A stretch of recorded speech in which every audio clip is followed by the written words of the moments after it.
제목 한번 큰 목소리로 읽어보겠습니다. 시작. 입을 막고 하나님의 심판대 앞에 서라.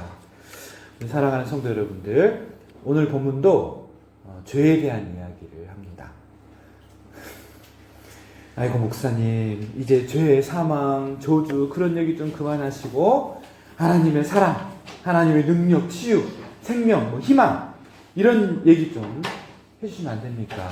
솔직히 좀 너무 부정적이라 힘듭니다 라고 생각할 수가 있습니다. 그런데 여러분, 하나님께서 죄에 대하여서 가벼이 다루지를 않는데 제가 어떻게 감히 다른 말을 하겠습니까? 이렇게 죄에 대해서 부정적인 생각을 갖는 것은 사실 저한테 뭐라는 것이 아니라 하나님을 향하여 대적하는 것임을 기억하시고 말씀을 들으시길 바랍니다. 여러분, 너무 또 괴로워하지 마시길 바랍니다. 드디어 로마서 1장 18절부터 이어져온 이 죄악론의 논증이 마침내 오늘 본문에서 결론이 납니다. 바울은 지금까지 인간의 죄를 차례로 드러냈죠. 로마서 1장에서는 하나님을 알만한 것이 분명히 드러났음에도 불구하고 하나님을 영화롭게 하지 않고 감사하지도 않았던 이방인의 죄를 고발했습니다. 그들은 하나님을 모르는 것이 아니라 하나님을 인정하지 않았다는 것을 사도 바울은 분명히 드러내줬어요. 하나님 대신 피조물을 섬겼고 그 결과 인간의 마음과 삶은 점점 어두워졌음을 보았습니다. 또 로마서 2장에서는 도덕주의자들의 죄를 드러냈죠. 남을 판단하면서도 자신은 같은 죄를 범하는 사람들, 겉으로는 의로운 척하지만 실제로는 하나님의 심판을 피할 수 없는 사람들의 위선을 폭로했었습니다. 그리고 로마서 2장 후반부터 3장 초반까지는 유대인의 죄를 다뤘습니다. 유대인들은 하나님의 말씀을 맡은 자들이었습니다. 할례를 받았고 언약 백성이라는 특권을 가지고 있는 그런 사람들이었습니다. 그런데 바울은 말하죠. 그 특권이 그들을 자동으로 구원하지 못한다는 사실을. 말씀을 가졌다는 그 사실이 말씀을 순종했다는 뜻은 아니라는 것을 신랄하게 폭로했습니다. 종교적인 표지를 많이 가졌다는 사실 자체가 하나님 앞에서 의롭다는 그런 표지가 될 수 없음을 성경은 고발했습니다. 그리고 이제 오늘 본문에서 바울은 최종 판결을 내립니다. 유대인이나 헬라인이나 다 죄 아래 있다. 이것은 오늘 성경 본문의 중심 선언이라고 할 수 있습니다. 바울은 인간을 두 부류로 나누지 않습니다. 종교가 있는 사람과 종교가 없는 사람, 도덕적인 사람과 비도덕적인 사람, 유대인과 이방인, 교회 안에 있는 사람과 교회 밖에 있는 사람은 본질적으로 다른 위치에 있는 사람이라고 말하지 않는다는 거예요. 하나님 앞에서 모두 다 같은 자리에 있습니다. 그 자리는 바로 죄의 자리입니다. 죄의 자리. 여기서 죄 아래 있다는 말은 단순히 죄를 몇 번 지었다라는, 죄를 더 많이 지었다 이런 뜻이 아닙니다. 바울이 말하는 이 죄는 개별적인 실수, 연약함보다 훨씬 더 깊은 문제였습니다. 죄는 인간을 지배하는 권세를 말했어요. 권세, 힘을 말합니다. 죄는 인간을 묶고 있는 주인이라는 것을 폭로한 거예요. 죄는 우리의 생각과 욕망과 말과 행동과 삶의 방향을 붙잡고 있는 강력한 세력이라는 것을 사도 바울은 폭로한 거예요. 그러므로 오늘 본문은 인간을 향한 하나님의 최종 기소장이라고 할 수 있어요. 기소장. 검사가 기소장을 내듯이. 하나님은 인간을 법정에 세우십니다. 그리고 하나씩 증거를 제시합니다. 우리의 마음, 우리의 입술, 우리의 발걸음, 우리의 하나님에 대한 태도까지 모두 다 까발려서 드러냅니다. 그 결과 인간은 어떻다는 거예요? 더 이상 변명할 수 없는 죄인이라는 거예요. 입을 막고 하나님 앞에 설 수밖에 없는 죄인이라는 것을 말해요. 그런데 이 말씀이 우리를 과연 절망시키기만 하는 것일까? 오히려 이 말씀은 복음을 듣게 하는 가장 필요한 준비 단계임을 성경은 증언합니다. 죄를 모르면 은혜를 모르기 때문에 그래요. 유죄 판결을 모르면 의롭다 하시는 하나님의 은혜를 모르기 때문에 그렇습니다. 자신이 하나님 앞에서 입을 열 수 없는 죄인임을 알지 못하면 그리스도께서 우리를 위해서 입을 여시고 변호자가 되어서 우리로 은혜로 선대하시고 우리를 변호하신다는 것의 의미를 모르는 거예요. 정직하게 자기 죄를 직시하고 자기 죄에 대해서 절대 절망을 해본 적이 없는 사람이라면 하나님의 그 값없는 사랑, 그 은혜가 얼마나 귀하고 큰지, 얼마나 가치 있는지를 모른다는 거예요. 그래서 저는 오늘 이 말씀을 세 가지 관점에서 보고자 합니다. 첫째는 모든 인간은 예외 없이 죄 아래 있다는 것을 말할 거예요.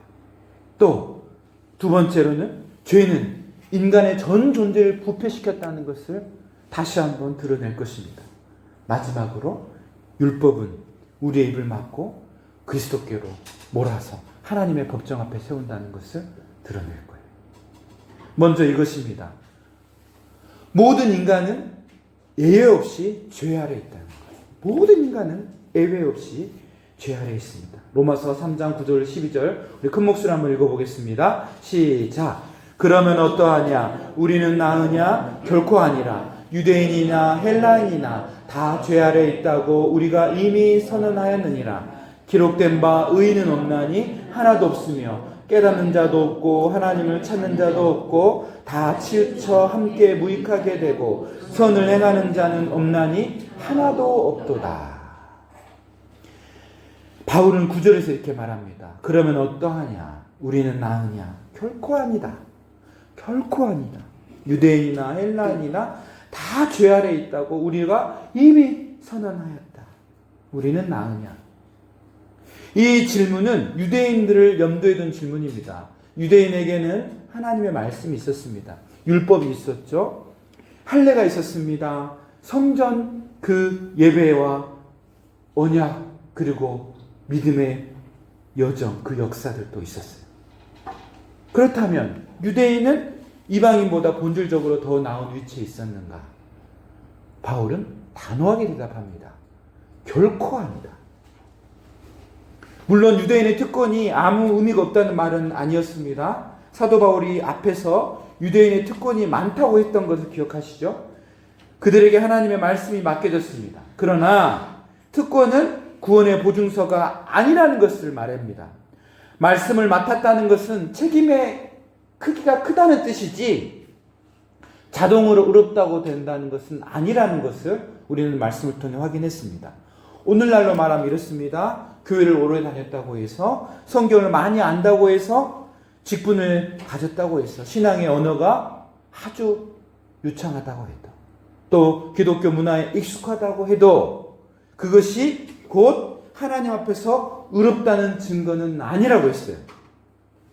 성경 지식은 우리를 더 겸손하게 만들 수도 있지만 잘못 사용하면 더 교만하게도 만들 수도 있는 게 성경 지식이 아닙니까? 말씀은 우리를 살릴 수도 있지만 그 말씀은 우리를 더 정죄할 수도 있어요. 말씀을 아는 만큼 더 정죄를 받아요. 말씀은 우리를 거룩한 생명으로 인도하게도 하지만 그 말씀을 자기의 의의 근거로 삼으면 오히려 우리는 더 깊은 절망 가운데 빠져들 수 있어요. 바울은 유대인이나 헬라인이나 모두 죄 아래 있다고 말을 합니다. 이 표현은 아주 무거운 표현입니다. 유대인이나 헬라인이나 다른 말로 하면 신앙인이나 신앙이 없는 사람이다. 도덕적인 사람이나 개차반으로 사는 사람이다. 다 죄 아래 있다. 이렇게 말을 하는 거예요. 죄 아래 있다는 것은 죄를 조금 지었다는 정도가 아닙니다. 죄를 지었다. 죄 가운데 있다. 이런 뜻이 아니라 죄가 인간 위에 군림하고 있다는 뜻이에요. 죄를 안 짓고 싶어도 죄를 지을 수밖에 없도록 질질 끌려다니는 삶을 살 수밖에 없는 상태. 그게 죄 아래 있다는 표현입니다. 인간이 죄를 다루는 것이 아니라 죄가 인간을 다루는 거라고 말을 하는 거예요. 우리는 죄를 종종 행동의 문제로만 생각을 합니다. 거짓말을 했다, 화를 냈다, 음란한 생각을 했다, 누군가를 미워했다. 물론 이런 것도 죄죠. 그런데 죄의 본질은 뭐라 했습니까? 죄의 그 뿌리. 죄는 단지 나쁜 행동들의 목록들, 그 열매들이 아니라 그 뿌리에 해당하는 것이 뭐였습니까? 창조주 하나님을 인정하지 않는 거예요. 그분을 왕으로, 창조주로 인정하지 않고 무시하고 멸시하는 게 죄의 뿌리라고 했습니다. 여기에서 모든 도덕적인 결함과 음란과 악이 튀어나온다 했어요. 열매만이 문제가 아니라 이 열매를 맺게 하는 그 뿌리, 그 자양분을 만들어내는 그 뿌리가 문제라고 했어요. 그 뿌리가 뭐였습니까? 바로 하나님을 인정하지 않는 거예요. 하나님을 내 삶의 실제 영역에서 왕으로, 주인으로 인정하지 않는 거라 했어요. 그래서 무시하고 멸시하는 것, 하나님을 반역하는 것, 그것이 죄의 뿌리라고 했어요. 여기서 모든 인간의 악들이 다 튀어나옵니다. 사도 바울은 구약 성경을 인용합니다. 의인은 없나니 하나도 없으며 깨닫는 자도 없고 하나님을 찾는 자도 없고 다 치우쳐 함께 무익하게 되고 선을 행하는 자는 없나니 하나도 없도다. 여기서 반복되는 말이 있습니다. 없다. 없다. 하나도 없다. 바울은 예외를 남기지 않습니다. 의인은 없다는 거죠. 깨닫는 자도 없다는 겁니다. 하나님을 찾는 자도 없습니다. 선을 행하는 자도 없습니다. 하나도 없습니다. 물론 이 말은 인간이 사회적으로 아무런 착한 일을 행할 수 있는 능력이 없다는 뜻은 아니에요. 불신자도 자녀를 사랑할 수 있고 불신자도 어려운 사람을 도울 수 있습니다. 정직하게 살려고 애를 쓰고 오히려 기독교인보다 더 높은 도덕률로 살아가는 사람도 많아요. 그런데 바울이 말하는 기준은 뭐예요? 사람 앞에서의 상대적 선함과 의로움을 말하는 게 아닙니다. 하나님 앞에서의 의로움에 대한 얘기를 하는 거예요. 하나님 앞에서 의롭다는 것은 단순히 남보다 조금 더 낫다는 뜻이 아닙니다. 하나님을 마음과 뜻과 힘을 다해 사랑하고 이웃을 자기 몸처럼 사랑하며 모든 생각과 말과 행동에서 하나님의 영광을 온전히 추구하는 것. 이것이 의예요. 근데 과연 이렇게 사는 사람 누가 있냐는 거예요. 이 기준점 앞에 설 때 누가 감히 자신을 의롭다고 말할 수 있냐는 거예요. 기준이 뭡니까? 하나님의 말씀이에요. 말씀. 우리는 자주 비교를 통해 자신을 위로합니다. 나는 저 사람보다 낫다. 나는 큰 죄를 짓지 않았다. 나는 그래도 양심적으로 살았다. 나는 그래도 교회 안에서 이 정도면 괜찮은 사람이다. 나는 그래도 성경 말씀을 많이 한다. 나는 그래도 훈련을 나는 받았다. 그런데요, 하나님은 우리를 옆 사람과 비교하지 않습니다. 하나님 우리를 하나님의 거룩하신 앞에 세웁니다. 그때 우리의 비교는 무너질 수밖에 없는 거예요. 인간끼리의 상대적 평가는 아무런 소용이 없다는 뜻이에요. 하나님 앞에서는 모두가 다 절대 기준, 이 말씀의 기준 앞에 서 있고 이 기준으로 봤을 때 우리는 모두 자랑할 것이 없어요. 우리의 의를 드러낼 수 있을 만한 거룩함과 선함이 없다는 거예요. 예를 들어 봅시다. 여러 사람이 높은 산 정상에 올라갔다고 칩시다. 어떤 사람은 10m 올라갔고 어떤 사람은 100m 올라가고 어떤 사람은 1000m 올라갔다고 칩시다. 서로 비교하면 엄청난 차이가 있어요. 산에서는 10m만 해도 100m만 해도 엄청난 차이가 있잖아요. 그런데 그 기준점이 땅이 아니라 하늘이라면, 하늘 끝이라면 의미가 있습니까? 우주 끝에서 설악산 10m 올라간 사람과 100m 올라간 사람과 500m 이상 올라간 사람 같냐고요? 같아요. 똑같아요. 다 고만고만한 거예요.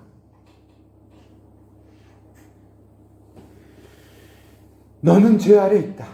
너는 스스로 의로워질 수 없다. 너는 하나님을 찾지 않았다. 너는 은혜가 아니면 살 수 없다. 너는 진정 내 앞에 그런 존재다.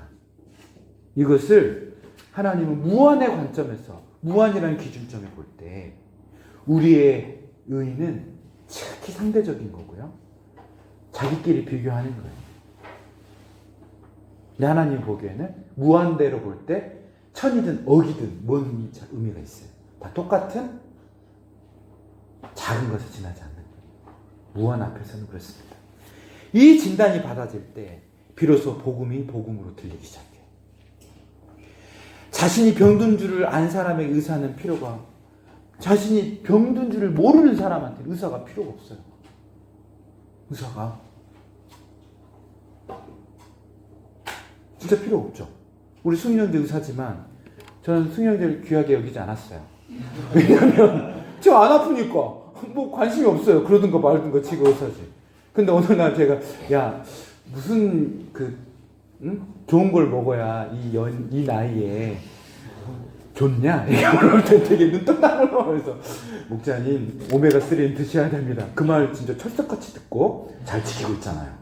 왜 그런 거예요? 내가 지금 나이가 지금 들어가고 있구나.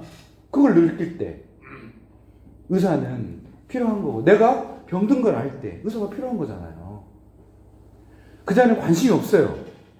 다른 무슨 말입니까? 내가 괜찮은 사람이다. 의로운 사람이다. 나 그래도 꽤 좋은 사람이다. 라는 생각을 갖고 있는 사람은 하나님의 용서와 은혜에 대하여서 감동이 없어요. 잘 생각해 보세요. 바울은 말합니다. 의인은 없나니 하나도 없다. 이 말씀은 우리를 모욕하라는 말씀이 아니죠. 사실은 우리를 살리기 위한 진단입니다. 하나님은 우리가 붙들고 있는 거짓된 의를 무너뜨리심으로 참된 의이신 예수께로 우리를 이끌고자 하시는 거예요. 죄에 대해서 말하는 것이 때로는 너무 불쾌할 수 있고요. 거북스러울 수 있고요. 때로는 우리의 자존감을 무너뜨리기도 합니다. 우울하게 만들기도 해요. 그런데요, 아이러니하게도 죄에 대해서 민감한 사람이 하나님의 은혜와 사랑과 그 복음에 대해서도 풍성한 나눔을, 누림을 경험하는 사람입니다. 잘 기억해야 돼요. 죄는 인간의 전 존재를 부패시킵니다. 우리 말씀 한번 봐볼까요? 시작. 그들의 목구멍은 읽어보겠습니다. 시작. 그들의 목구멍은 열린 무덤이요 그의 혀로는 속임을 일삼으며 그 입술에는 독사의 독이 있고 그 입에는 저주와 악독이 가득하고 그 발은 피 흘린 데 빠른지라. 파멸과 고생이 그 길에 있어 평강의 길을 알지 못하였고 그들의 눈앞에 하나님을 두려워함이 없느니람과 같으니라. 바울은 이제 죄의 보편성에서 죄의 구체성으로 나아가기 시작합니다. 10절과 12절에서는 인간의 전체 상태를 말해줍니다. 의인이 없고 깨닫는 자가 없고 하나님을 찾는 자가 없다는 그 보편성에 대해서 사도 바울이 앞부분에서 얘기했다면 이제 13절부터는 죄가 인간의 몸을 구체적으로 어떻게 깨트리고 왜곡시킴으로 죄의 열매를 맺게 하는지를 묘사합니다. 바울 목구멍, 혀, 입술, 발, 그 다음에 눈. 마치 바울은 인간을 머리부터 발끝까지 해부하듯이 보여줍니다. 죄는 어느 한 부분에만 머물러 있지 않다는 거죠. 죄는 인간의 전 존재를 오염시켰음을 보여줍니다. 지성의 문제만이 아닙니다. 감정만의 문제가 아닙니다. 의지만의 문제가 아닙니다. 언어와 행동과 관계와 방향과 하나님을 대하는 태도 전체가 죄의 영향을 받았다는 거예요. 죄의 권세 아래 있다는 거예요. 먼저 바울은 인간의 말을 다룹니다. 그들의 목구멍은 열린 무덤이요 그 혀로는 속임을 일삼으며 그 입술에는 독사의 독이 있고 그 입에는 저주와 악독이 가득하고. 참으로 무서운 표현입니다. 목구멍은 열린 무덤이랍니다. 혀는 속임을 베푼다고 합니다. 입술에는 독사의 독이 있답니다. 입에는 저주와 악독이 가득하대요. 왜 바울은 인간의 죄를 말하면서 입을 가장 먼저 다룰까요? 말은 마음의 출구이기 때문에 그래요. 예수님께서도 마음에 가득한 것을 입으로 말한다고 했습니다. 말은 단순한 소리, 언어의 소통의 커뮤니케이션의 방법이 아닙니다. 말은 마음의 상태를 밖으로 표출하는 가장 확실한 표지예요. 목구멍이 열린 무덤이라는 말의 뜻이 무엇인가? 여러분, 무덤은 죽음의 장소죠. 닫혀 있어야 할 무덤이 열리면 어떻게 됩니까? 썩은 냄새가 올라온다는 거예요. 바울은 인간의 입에서 생명의 한계가 아니라 죽음의 냄새가 올라온다고 말을 해요. 누구 입에서? 입에서. 우리는 말로 얼마나 많은 죄를 짓는지 몰라요. 말로 자신을 포장합니다. 말로 책임을 회피합니다. 말로 다른 사람을 낮춥니다. 말로 상처를 줍니다. 말로 험담을 합니다. 말로 거짓을 말해요. 말로 누군가의 인격을 죽여버려요. 혀는 작지만 혀가 남기는 상처는 오래갑니다. 칼에 베인 상처는 시간이 지나면 아물 수 있습니다. 흉터 잘 안 남아요. 그런데 말에 베인 상처는 수십 년이 지나도 마음속에 살아남을 수가 있어요.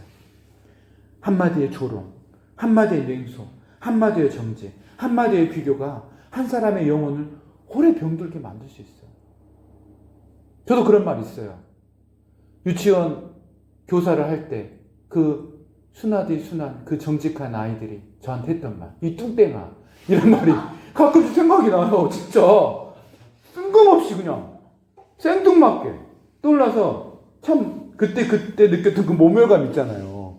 그 상처가 문득문득 떠올라요. 뚱땡아, 이 말. 저 되게 이 말 싫어해요. 하지 마세요. 상처예요, 저한테. 목자님 살 빼서 이런 말도 하지 마세요. 알아요, 알아. 그러니까 말하지 마세요. 다 알고 있어요. 왜 그래요? 말은 달라요. 지워지지가 않아요. 평생 쫓아다니면서 찌르는 칼과 같아요. 근데 성경은 뭘 말합니까? 말에 독이 있대요. 독사의 독이 입술에 있다고 합니다. 독은 적은 양으로도 치명적이지 않습니까? 말도 그렇다는 거예요. 농담을 던질 때 별 생각 없이 던진 말, 분노 속에 던진 말들이 누군가에게는 독처럼 작용한다는 거예요. 그러므로 우리는 우리의 말을 가볍게 여겨서는 안 된다는 겁니다. 내 입술에서 반복적으로 비난이 나오고 있다면 그것은 단순한 말버릇의 문제가 아니에요. 그런 캐릭터가 아니에요. 죄예요. 내 안에 하나님을 두려워함이 식어 있다면 그것은 어떤 거예요? 내 말에서 다 드러난다는 거예요. 사실 내 말에서 하나님의 경외함이 다 드러납니다. 내 입에서 자주 거짓된 약속을 지키지 않은 과장, 자기 포장이 계속해서 나온다면 그것은 단순한 처세술의 문제가 아니라 하나님을 향한 나의 마음의 태도가 그렇다는 것을 단적으로 보여주는 거예요. 내 마음이 하나님 앞에서 진실하지 않다는 증거일 수 있습니다. 말은 인간이 행할 수 있는 가장 잔인한 행위예요. 말은 단순한 음성의 파장이 아니에요. 행위예요, 행위.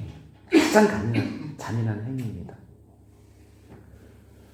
다음으로 바울은 인간의 발을 말합니다. 발.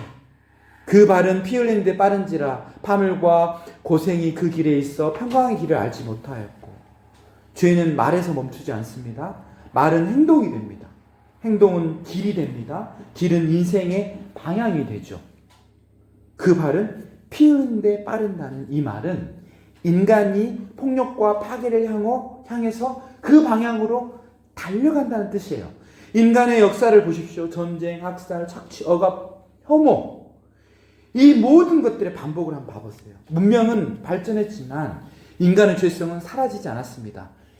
AI가 아무리 발달해서 AGI가 되고 ASI가 된다 해도요. 죄 문제를 해결을 못해요. 죄 문제를 해결을 못해요. 더 종교하고 더 세련되고 더 구조적인 악이 될 뿐이에요.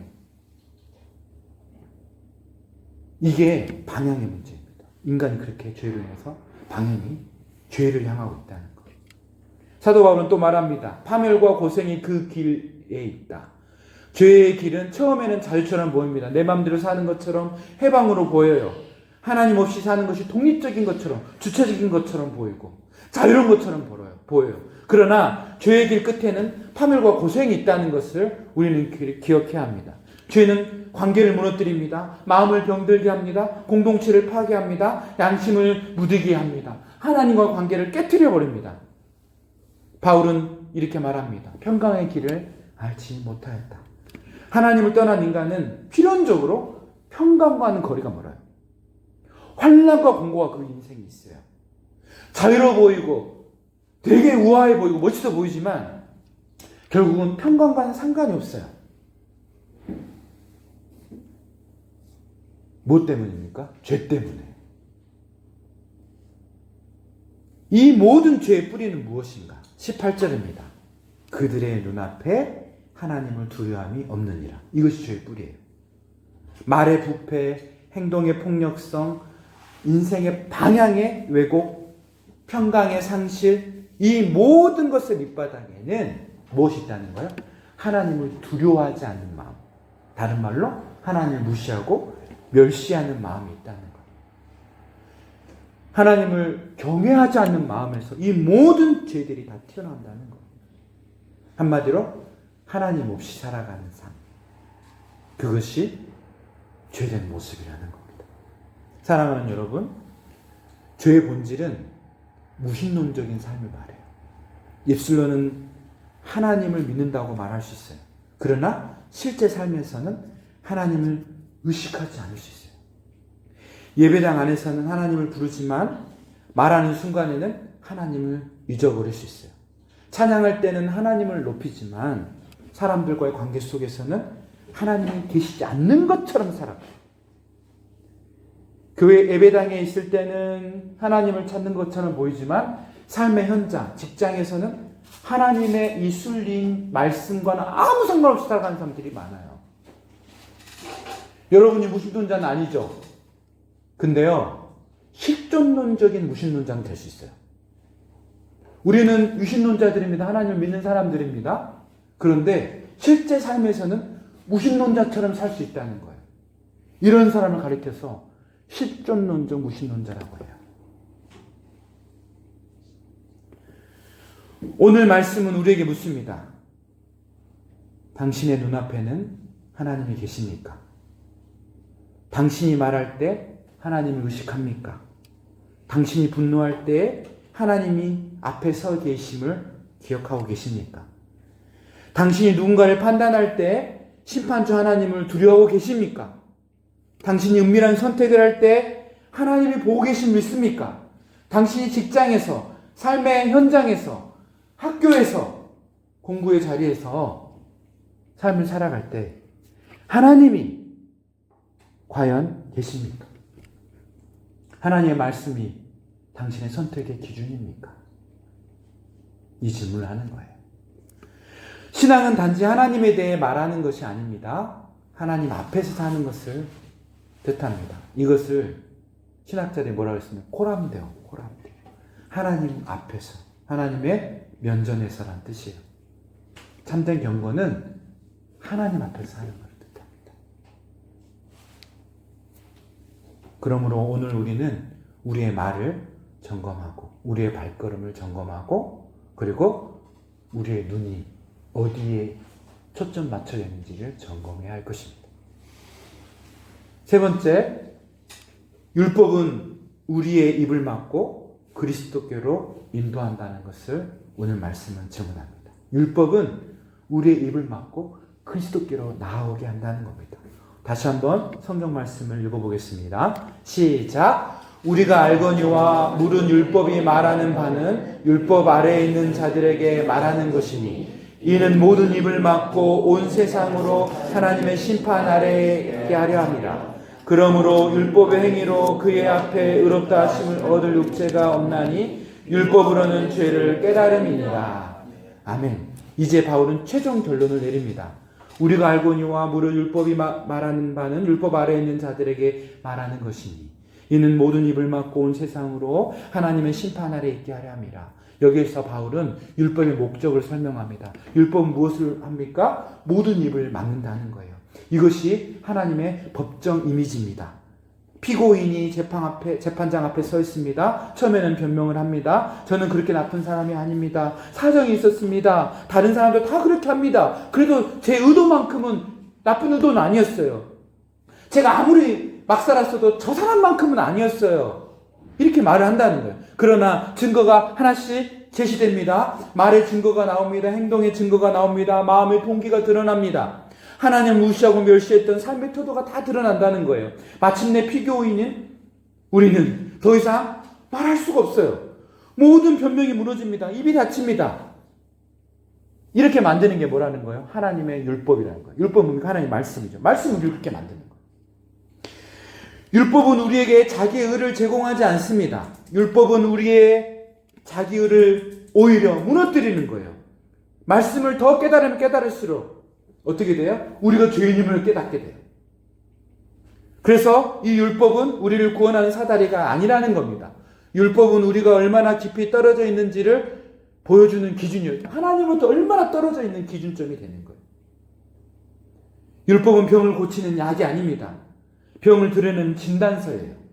진단서. 율법은 얼굴을 씻는 물이 아니라 얼굴의 더러움을 보여주는 거울이라고 할 수 있어요. 하나님의 말씀이 우리에게 그렇게 거울과 같이 작용한다는 거예요. 바울이 10절에서 말합니다. 그러므로 율법의 행위로 그의 앞에 의롭다 하심을 얻을 육체가 없나니 율법으로는 죄를 깨달음이라. 죄를 깨닫는 것이 율법의 목적이라는 거예요. 이 말씀은 인간의 마지막 희망처럼 보였던 율법의 길을 닫아버립니다.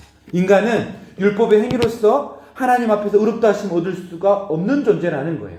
하나님의 순리, 하나님의 법칙, 하나님의 말씀을 지킴으로써 자기의 의로움과 거룩함과 그리고 선함을 증명할 수 없는 존재가 인간이라는 겁니다. 여러분 왜 그렇습니까? 율법이 약해서가 아닙니다. 하나님의 말씀이 부족해서가 아니에요. 하나님의 말씀인 율법은 거룩하고 의롭고 선합니다. 문제는 하나님의 말씀인 율법이 아니라 누구예요? 나예요. 나. 그 율법을 하나님의 말씀을 감당하지 못하는 나예요. 말씀을 알아도 지켜낼 능력이 없는 무능한 나예요. 그 말씀을 깨달아도 살아낼 수 있는 힘과 에너지가 없는 내가 문제라는 거예요. 하나님의 율법은 완전한 순종을 요구하지만 우리는 완전하게 순종할 수 있는 능력이 없다는 거예요. 마음을 다하고 목숨을 다하고 뜻을 다하고 힘을 다해 하나님을 사랑하라. 내 이웃을 내 몸과 같이 사랑하라. 모든 성경을 압축해서 엑기스만 뽑아놓은 이 구절 앞에서 누가 감히 나는 온전하다고 나는 의롭다고 설 수 있겠냐는 겁니다. 그 능력이 없어요. 그 하나님의 말씀을 알아도 그게 살아낼 수 있는 힘이 없다는 거예요. 그러므로 율법 앞에서 참으로 정직한 사람은 고백하게 될 수밖에 없어요. 주님, 저는 죄인입니다. 정직하게 말씀 앞에 선 사람은 나에게 소망이 없다는 것을 고백해요. 정직하게 자기 자신에게 절망한 사람은 나의 의로는 감히 하나님 앞에 말할 수 없는 존재라는 것을 깨닫게 돼요. 내가 살아온 의로운 신앙적인 삶으로 하나님 앞에 복을 따내고자 하고 얻고자 하는 이런 생각이 얼마나 어리석은 건지를 깨닫게 된다는 거예요. 바로 이 지점에서 하나님의 은혜가 시작됩니다. 율법이 우리의 입을 막는 것은 우리를 멸망시키기 위해서가 아닙니다. 우리를 그리스도께로 데려가기 위해서 그런 거예요. 하나님은 먼저 우리의 변명을 멈추게 하십니다. 그리고 복음을 들려주시죠. 하나님 먼저 우리의 자기 의를 무너뜨리십니다. 그리고 그리스도의 의를 보여주십니다. 하나님은 먼저 우리의 죄인임을 깨닫게 하십니다. 그리고 죄인을 의롭다 하시는 하나님의 은혜를 선포하는 거예요. 그래서 로마서 3장 20절 다음에 나오는 21절이 우리에게 복음으로 들릴 수 있는 거예요. 큰 목소리 한번 읽어보겠습니다. 시작. 이제는 율법 외에 하나님의 한 의가 나타났으니 율법과 선지자들에게 증거를 받으신다. 아멘. 이 흐름이 중요해요. 20절에서 인간의 입은 닫혔습니다. 그러나 21절에서 하나님의 은혜가 열립니다. 20절에서는 인간의 의가 무너집니다. 그러나 21절에서는 하나님의 의가 나타납니다. 20절에는 모든 인간이 하나님의 심판대 아래에 있음을 선포합니다. 그러나 21절에서 그리스도 예수 안에서 하나님의 구원의 길이 열렸음을 선언하는 거예요.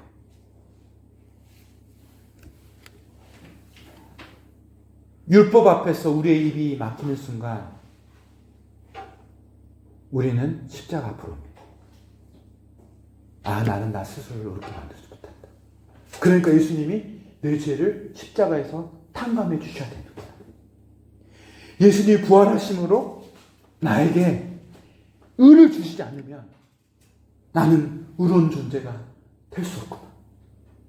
나를 하나님의 자녀로 삼아주는 그 십자가의 대가 지불이 없으면 나는 하나님의 자녀가 될 수 없구나. 내 의로움과 나의 선함과 열심으로는 하나님 앞에 감히 의롭다 할 수 있는 나인데 예수 그리스도의 십자가와 부활을 말미암아 죄 용서와 의로움과 하나님의 자녀의 신분을 얻게 됐다는 것을 비로소 깨닫게 되는 거예요. 그래서 하나님의 율법, 이 말씀을 통해 우리는 무엇을 깨닫게 되는 거예요? 아, 나는 죄인이구나. 그래서 예수님 외에는 길이 없구나. 이것을 깊게 깨닫게 된다는 것. 한 학생이 예수님 믿기 전에는 정말 삶의 목적도 없이 어두움과 절망 가운데 개차반으로 살았습니다. 그런데 예수님을 믿고 정말 새 사람이 되고 변화되는 삶을 살게 됐어요. 예수님 때문에 정상적인 삶, 정말 사람 굿이라는 삶을 살게 된 거예요. 그래서 스스로도 너무 고마웠고 하나님께 감사했어요. 그런데 이 사람 굿이를 하게 되면 어떻게 돼요? 안정적인 삶을 살게 되고 인정받는 삶을 살게 되잖아요. 근데 시간이 지나면서 마음이 변하는 거예요. 어느덧 구원의 감격이 사라지면서 왜 하나님께서 다른 사람들보다 더 많이 내가 못 가지게 하냐고. 왜 내 인생이 남들보다 빨리 달지 못하게 하냐고. 하나님이 살아계신데 왜 나를 사랑하는 게 안 느껴지는데 살아계신 게 맞냐고. 이런 말을 하면서 저한테 하소연을 하더라고요. 목사님, 신앙생활 해도 힘들어요. 이러면서. 그래서 제가 그 친구한테 이렇게 말했습니다. 야, 요즘 좀 살만한갑다? 예수 믿고 좀 살만해지니까 그새 마음에 기름기가 껴가지고 욕심이 아주 드글드글하구만. 너 예수님 믿기 전에 어땠는지 기억을 한번 해봐. 죽어가는 놈 살려놨더니 이제 와서는 목숨보다 집도 달라, 땅도 달라, 다 달라고 하는 놈은 똑같네. 네가 예수님 믿기 전에 어떻게 삶을 사는가 생각을 해봐. 여러분, 어느 순간 우리의 구원의 감격이 사라진 이유가 뭔지 아세요? 이 죄가 얼마나 참혹한지를 몰랐고요. 잊어버린 거예요. 이 참혹한 죄로부터 예수님이 어떠한 구원을 주셨는지를 망각하는 거예요. 그러니까 이제 예수님 밑에다 치고 죄 용서 받아다 치고 이제부터는 더 많은 복을 받아야지. 예수님을 이용해가지고 더 큰 은혜를 받고 더 많이 올라가고 더 많은 걸 누려야지. 욕심이 드글드글하게 바뀌는 거예요. 왜요? 살만한 거야. 살만한 거라고요. 근데 여러분, 잘 생각해 보세요. 예수님이 다예요. 그 구원받은 은혜만 생각해도 모든 것이 다 상대가 될 만큼 그 은혜가 그렇게도 커요. 그 구원이 너무너무 귀하고 커서 좀 못 사는 거, 좀 늦게 가는 거, 그게 하찮게 여길 정도로 그렇게 예수님의 죄용서와 구원이 그렇게 커요. 여전히 그 첫 마음을 다시 회복해야 돼요. 그것을 잃어버리고 예수님을 이용하면서 복을 얻으려고 하는 이 모습이 우리를 환난과 공고 가운데로 이끌어가요. 여러분 명심하십시오. 예수님은 나입니다. 이 구원 안에 모든 것이 들어있어요. 이 구원을 우리는 이미 받은 자들이에요. 그런데 왜 이 구원을 다 잊어버리고 그 감사와 감격을 다 까먹고 세상에서 말하는 그러한 부와 명예와 복을 그렇게도 못 가져서 안 달라 있냐고. 우리가 어떤 존재인지를 망각했기 때문이에요. 우리가 어떤 구원을 받았는지를 까먹기 때문이에요.